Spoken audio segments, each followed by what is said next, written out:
Okay, folks, we are back again. This movie was told about, not recommended, told about by my good buddy Jonathan. Huge shout out to Jonathan in Southern California.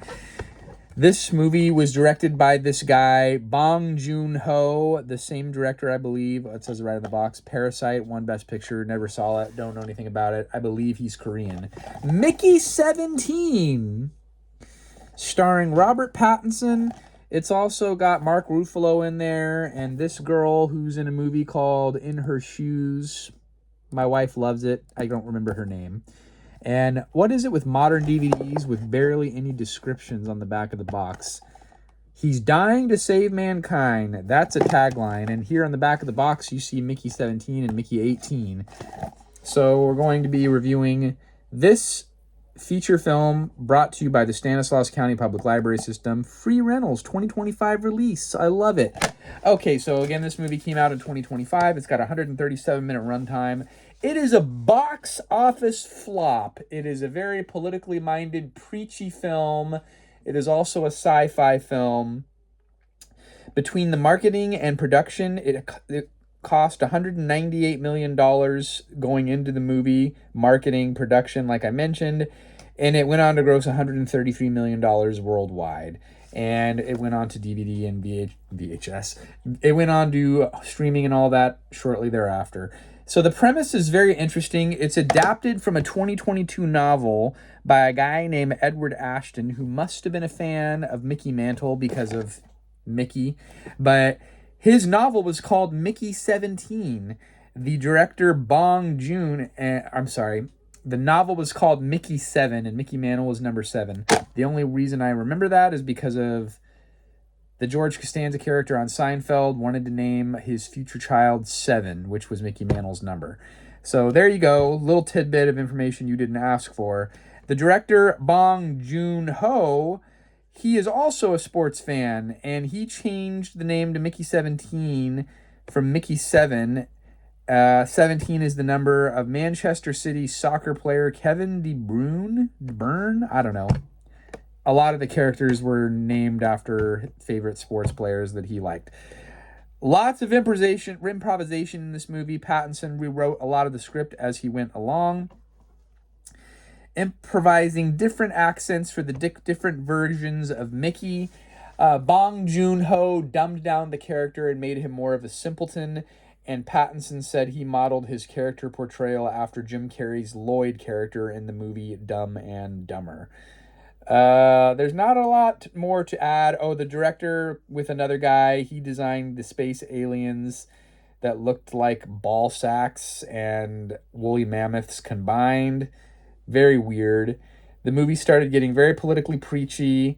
The author and the director said there was no relation to any political modern climate or any modern politician. I don't believe that for a minute. What's up with the Mark Ruffalo character having chiclets for teeth? Very odd.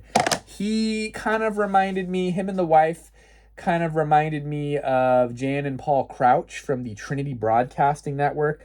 Kind of these pseudo-Christian tele-evangelist shark grifters that are trying to exploit people as they pilot away to an ice planet in the year 2054. And in the future,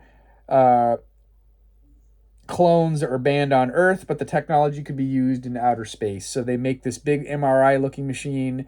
Another movie, they referred to clones as replicants.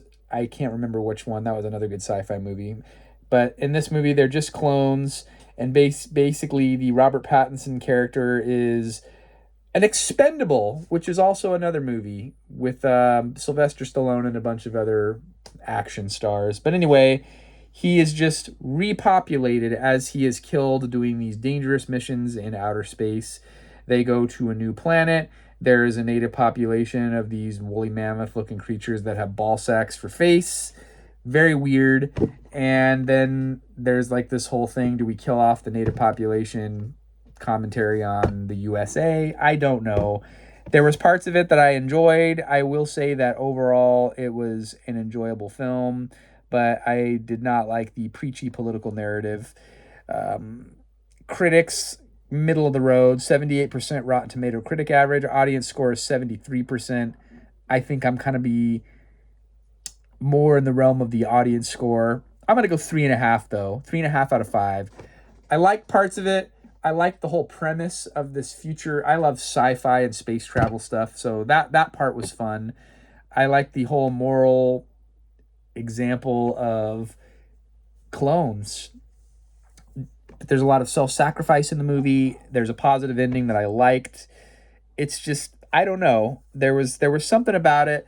Like I said, some sort of political undertone, and obviously the creators knew that they were going to probably stir up those feelings too, because they went out of their way to mention not affiliated with any modern political sentiment, which I digress. 3 out of 5. That's my review. Oh, IMDb 6.7 out of 10. So there's not much more. It's a newer movie. The Wikipedia page, not very much information. Until next time, stick around for further worthless reviews that you can like or not like. Comment your opinion on this film too. Maybe I'm wrong. Roast me, folks. We'll see you then.